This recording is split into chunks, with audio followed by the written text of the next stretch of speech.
मईशत की बुनियादी वजूहात, उसकी तबाही, उसका यहाँ तक इस हाथ तक तनज़्ज़ुली, इसकी बुनियादी चीजें क्या है, पहले ये तय कर लें। आम आदमी को बताएं, उसको क्या पता हो जीडीपी क्या होता है, उसको क्या पता हो इंटरेस्ट रेट क्या होता है, उसको उसकी जुबान में मिलाए यहाँ लिटरेसी रेट क्या है कौम के अंदर। हमने उन खास इस्तिलाहात के अंदर पूरी कौम को जकड़ के रखा हुआ है, भाई इनको क्या पता हो। भाई हम ये पूछते हैं कि अगर हमें नहीं पता तो पूरी कौम जो पढ़े लिखे आज तक 76 साल तक पाकिस्तान के ऊपर अयूब दौर से लेकर आज तक सारे पढ़े लिखों ने इनमें से चलाई है, कौन अनपढ़ था, कौन इन इस्तिलाहात से वाकिफ नहीं था, कौन वो आदमी थे जो बैरून ममालिक से शौकत तरीन और ये लोग और जनाब असद उमर और ये बड़े बड़े और जनाब इसहाक डार और मिफ्ता इस्माइल, ये वो सारे वो पढ़े लिखे नहीं थे, उनसे मैशत क्यों नहीं संभाली गई।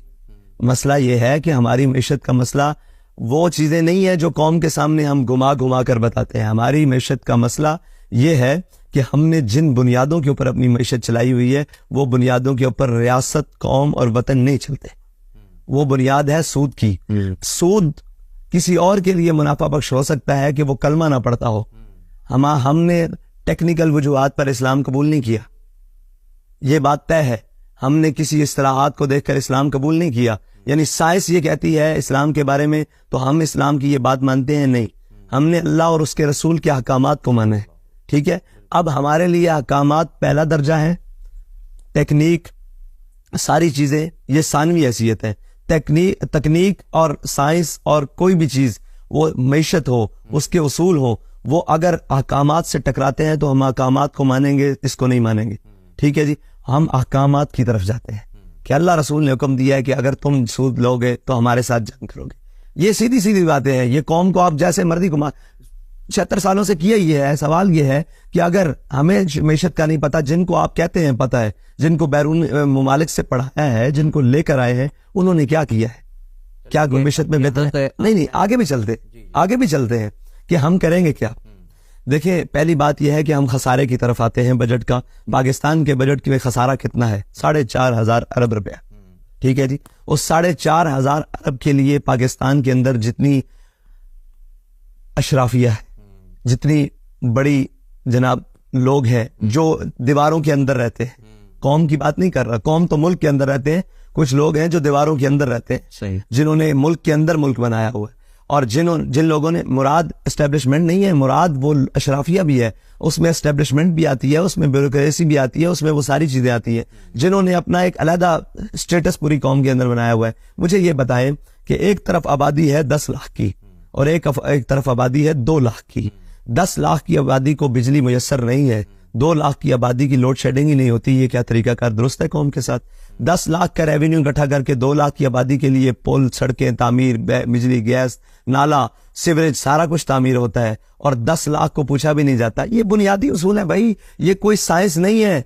ये हमने आज तक पूरे पाकिस्तान की सियासत को ये कहा है कि ये बड़ा टेक्निकल, कोई टेक्निकल प्रॉब्लम नहीं है पाकिस्तानी सियासत के लिए।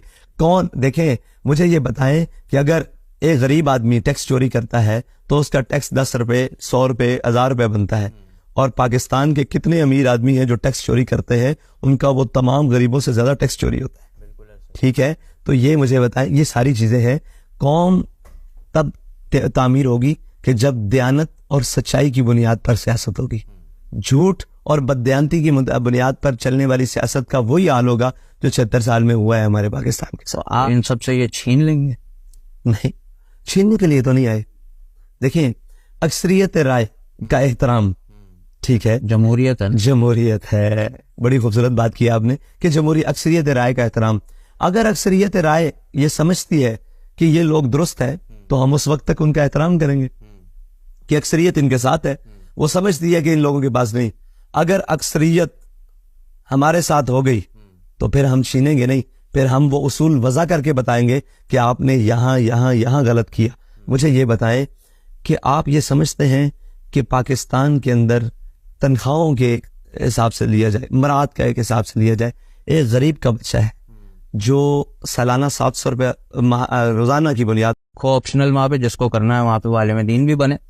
अब एक आखिरी सवाल है, ये अवाम का सवाल है, क्योंकि यूनिवर्सिटी स्टूडेंट से जब हम बात करते हैं तो हम देखते हैं कि उनका जो एक माइंडसेट है, जो उनका एक परसेप्शन बनाया गया है, वो ये है कि अगर कभी किसी दिन इस मुल्क की हुकूमत मौलवियों के हाथ आ गई तो भाई तुम्हारा एटम बम जो है वो बन जाएगा एक अजाब, क्योंकि ये तो बात बात पे धमकी देंगे, हम इस पे एटम बम मार देंगे, हम इसराइल पे एटम बम मार देंगे, हम अमेरिका पे मार देंगे। और ऐसा नारा दायर है कि डिप्लोमेटिक वर्ल्ड में तो यूं करके अगर नाक खुजा दें आप तो इशारा होता है, सही है। तो ऐसा बयान अगर चला जाएगा तो वो तो फिर काम हो जाएगा कि दूसरों को आप दावत दे रहे हैं कि आओ यार हमारा बेड़ा गर्क कर दो। मैं एक इससे हटकर एक बात करता हूँ, फिर इस सवाल पर आप जाता हूँ। इसराइल के वजीर ने धमकी दी कि हम गजा पर एटम बम मार देंगे, किसी ने क्या उनका बिगाड़ा है? 57 इस्लामी, जैसे मैं खामोश हो गया, 57 इस्लामी ममालिक, किसी एक ने भी बयान दिया है? उन्होंने तकरीबन यहाँ हजारों बच्चे, खवातीन, मर्दों की तो तादाद ही अलग है, ठीक है, उन्होंने शहीद कर दिए। क्या कोई दुनिया में बोला है? नहीं भाई, ये याद रख, ताकतवर हमेशा ताकतवर होता है, अपनी ताकत को पहचाने। अगर ये आपके लिए आजाब है ना, तो आप एक दफा ऐसा भी करके देख लें, खाकम बदाहन मैं मुंह में कहता हूँ कि आप कहते हैं एटम बम, ये याद रखिएगा, ये एटम बम आपको आज तक संभाले हुए है, कल ये ना हो कि आपसे ये भी ना संभले। अपनी ताकत को पहचाने और अपनी ताकत को, कहते हैं ना कि जैसे हाथी को अपनी ताकत का अंदाजा नहीं होता, पाकिस्तानी कौम को भी अपनी ताकत का अंदाजा नहीं है, अपनी कौम का अंदाजा नहीं है। मुझे ये बताएं कि जो ताने दे रहे थे कल तक हमसाए ममालिक में कि हम पत्थर के दौर में आपको पहुंचा देंगे, आज आप उनकी मिसालें देते हैं जिनका डॉलर नीचे, उनके पास खरीदने के पास है, उनके पास उनका मुल्क ठीक चल रहा है, वहाँ जनाब नाम क्या, चोरी डकैती और इसका जो है वो शराब बिल्कुल कम ना होने के बराबर आती है, ना होने के बराबर आ रही है, उनकी मैशत बेहतर चल रही है। तो वो किस बुनियाद पर चल रही है? लेट जाने की बुनियाद पर, लोगों के आगे सिलेंडर करने की बुनियाद पर, या अपने मौके पर डट कर खड़े रहने की बुनियाद पर? ठीक है, अच्छा, अगर आप ये कहते हैं कि डिप्लोमेटिक दुनिया में ये होता है, तो ये याद रखें कि डिप्लोमेटिक दुनिया में ताकत की बात मानी जाती है। दुनिया में आप जितने मर्जी मामला चला ले, वीटो वाले वीटो है, 5 वीटो है, वो वीटो है। आप जब तक अपनी ताकत नहीं लाएंगे, लोगों को ये नहीं बताएंगे कि हम ताकतवर हैं और हम अपना हक छीन कर भी लेंगे, उस वक्त तक आपकी बात कोई सुनने के लिए तैयार नहीं। अब तो पता नहीं ये है या नहीं, अब तो ईरान आपकी बात नहीं सुनता।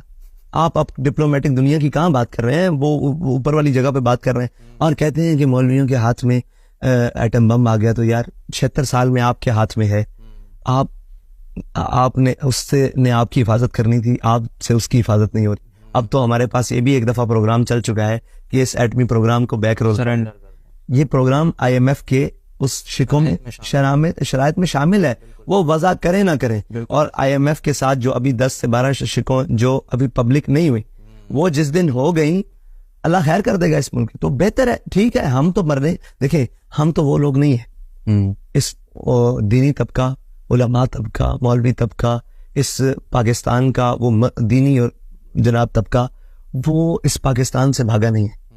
हम पहले भी नहीं भागे, अंग्रेज आया था, ये सब भाग गए थे, बाखुदा भाग गए थे। इन्होंने या तो उससे साजबाज कर ली या भाग गए थे, ठीक है। हम उस वक्त भी अंग्रेज के सामने खड़े रहे, 1857 की जेलें काटी, काला पानी की जेलें काटी, सर चौकों में लटकवाए, हम आज भी खड़े रहेंगे। सवाल ये इतना है कि जिन पर सख्ती आती है वो कभी सऊदिया, कभी लंदन भाग जाते हैं, कभी दुबई, उनके लिए रास्ते हैं, ठीक है। आप कहते हैं हम एटम बम जनाब आपके लिए, तो मुझे ये बताएं कि एटम बम आपने किस मकसद के लिए रखा? अपनी हिफाजत, दुनिया डरे हमसे। हाँ, तो जब हम ये बात करते हैं तो आप कहते हैं मौलवी मार देंगे। यानी जो काम हम करें वो ठीक है, जो आप हम मौलवी नहीं, ये कहने का मतलब। आप दुनिया को कहते हैं कि हम एटमी पावर हैं, अगर मौलवी कहे कि हम न्यूक्लियर पावर हैं, तो दहशतगर्द करार पाएंगे ना, उन्हें तो मॉडरेट मुस्लिम्स पसंद है। असल में मसला ये नहीं, असल में मसला ये है, उनको कोई भी मुसलमान पसंद नहीं है। उन्होंने तबका करके एक स्टेप बाय स्टेप हर एक को खत्म करना है, ठीक है जी। आज वो लोग जो उनकी बोली बोल रहे हैं, कल वो लोग हमें जो गलत कह रहे हैं। ये याद रखें कि जब स्पेन में आए ना सारे, तो स्पेन के अंदर वो सारे दीनी तबके भाग गए थे और स्पेन में इस्लाम और उसका वजूद बाकी नहीं रहा। आज जब बड़े सगीर में मुश्किल वक्त आया था तो यहाँ से भागा कोई नहीं। आज भी जो कुछ बका है ना, जो कुछ बात है, कहते हैं कि हमने अमेरिका को एब्सोल्युटली नोट कहना है, तो तब हमारी बात बनी है। ये अब कौन का जरिए ना, तो वो सबसे बेहतर कौन कह सकता है? अमेरिका किस से डरता है यहाँ से? एटम बम से नहीं डरता नहीं नहीं, वो यहाँ डरता है मौलवी से। है, सीधी सी एक बात है कि उसका डर है दीनी तबका। नहीं तब हमारे पास रैंड कॉर्पोरेशन की रिपोर्ट्स मौजूद हैं, जिसको हम पढ़ते हैं, देखते हैं कि उन्होंने कब किस जमाने में प्लान शुरू किए थे कि भाई आपको लोगों के दीन को इनफरादी हद तक रख देना है कि आप नमाज रोजा करो, आप हमारे लिए अच्छे हो। आप न्यूयॉर्क के स्टेशन पे नमाज पढ़ेंगे ना, एक सिपाही आके खड़ा हो जाएगा कि इसको नमाज पूरी करने दो। उसे प्रॉब्लम नहीं है, उसको प्रॉब्लम है निजाम से। आपने हमारे निजाम को कबूल करना है, हम आपके मजहब को कबूल करेंगे। आप दीन की बात करोगे तो आप हमारे दुश्मन हो। बिल्कुल।